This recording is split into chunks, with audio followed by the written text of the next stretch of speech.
Janata Dal United के हारे हुए प्रत्याशी ने शनिवार को खुले रूप से कहा कि विधानसभा चुनाव में उसकी हार भाजपा के असहयोग और साजिश के कारण हुई।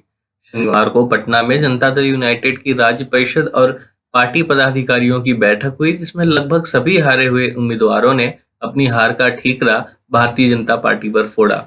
इस बैठक में नीतीश कुमार के सामने एक के बाद एक पार्टी के पूर्व विधायकों ने कहा कि चिराग पासवान एक मोहरा थे और पर्दे के पीछे से सारा खेल भाजपा ने किया। वहीं मुख्यमंत्री नीतीश कुमार ने भी माना कि सीटों का तालमेल समय पर नहीं हुआ। देश में 16 जनवरी को टीकाकरण अभियान शुरू होगा। केंद्र सरकार ने पहले ही स्पष्ट कर दिया है कि 3 करोड़ हेल्थ वर्कर और फ्रंटलाइन वर्करों को टीका सबसे पहले लगाया जाएगा, जो निःशुल्क होगा। पहले चरण में जिन बाकी 27 करोड़ लोगों का टीकाकरण होना है, उनका टीकाकरण उसके बाद शुरू होगा। कोरोना वैक्सीन को लेकर प्रधानमंत्री नरेंद्र मोदी सोमवार को सभी राज्यों के मुख्यमंत्रियों के साथ बैठक करेंगे। हालांकि हेल्थ वर्कर और फ्रंटलाइन वर्करों के अलावा अन्य को टीका मुफ्त में मिलेगा या नहीं, इस पर अभी स्पष्टीकरण नहीं आया है।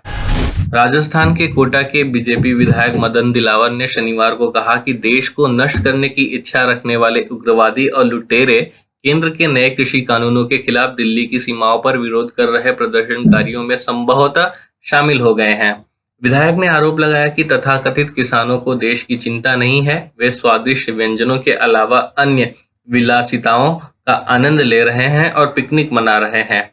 उन्होंने यहां जारी एक वीडियो में बयान दिया कि प्रदर्शनकारी किसान प्रदर्शन स्थल पर मुर्गे मुर्गियों का मांस और बिरयानी खाकर बर्ड फ्लू फैलाने का षड्यंत्र रच रहे हैं। पश्चिम बंगाल के राज्यपाल जगदीप धनखड़ ने शनिवार को केंद्रीय गृह मंत्री अमित शाह से राष्ट्रीय राजधानी दिल्ली में मुलाकात की। उन्होंने इस बात की पुष्टि की है कि उन दोनों के बीच आगामी विधानसभा चुनावों में हिंसा की आशंकाओं पर चर्चा हुई। धनखड़ ने बाद में दिन में प्रेस कॉन्फ्रेंस कर कहा कि साल 2021 पश्चिम बंगाल के लिए एक बहुत ही महत्वपूर्ण वर्ष होगा, क्योंकि राज्य में चुनाव होंगे। जब हम 2018 के पंचायत चुनाव और 2019 के आम चुनाव को देखते हैं तो यह देखा गया है कि उनमें हिंसा हुई, नियमों का उल्लंघन किया गया और इससे मतदाता तनाव में रहे। देश में पिछले 24 घंटों में कोविड-19 के 18,645 नए मामले दर्ज किए गए। अब तक देश में कोरोना वायरस के कुल मामलों की संख्या 1,04,50,284 पहुंच गई है। पिछले 24 घंटों में 201 मरीजों की वायरस से मौत हुई।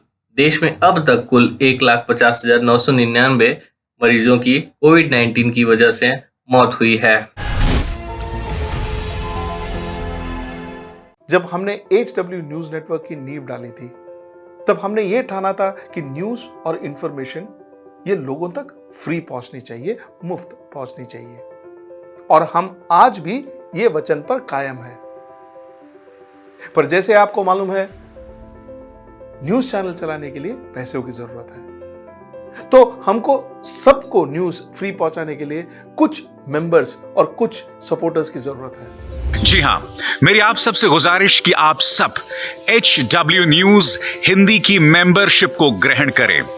ये सदस्यता स्वैच्छिक है, यानी कि आप अपनी मर्जी के मुताबिक इसे ग्रहण कर सकते हैं, क्योंकि अगर आप इसे ग्रहण नहीं भी करते तब भी आपको HW न्यूज हिंदी के तमाम कार्यक्रम मिलते रहेंगे।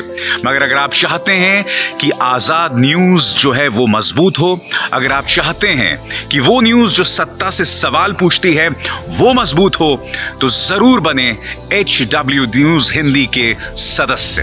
जो लोग हमारे 89 रुपए प्रति महीने वाले कार्यक्रम से जुड़ेंगे, उनके लिए HW न्यूज का बैच विश मिलेगा। साथ ही साथ उन लोगों को हमारे एक्सक्लूसिव पोल्स में भी शामिल होने का मौका मिलेगा। इसके अलावा हमारा जो दूसरा मेंबरशिप कार्यक्रम है वो 199 रुपीस प्रति महीने का है, यानी कि 199 रुपए प्रति महीने।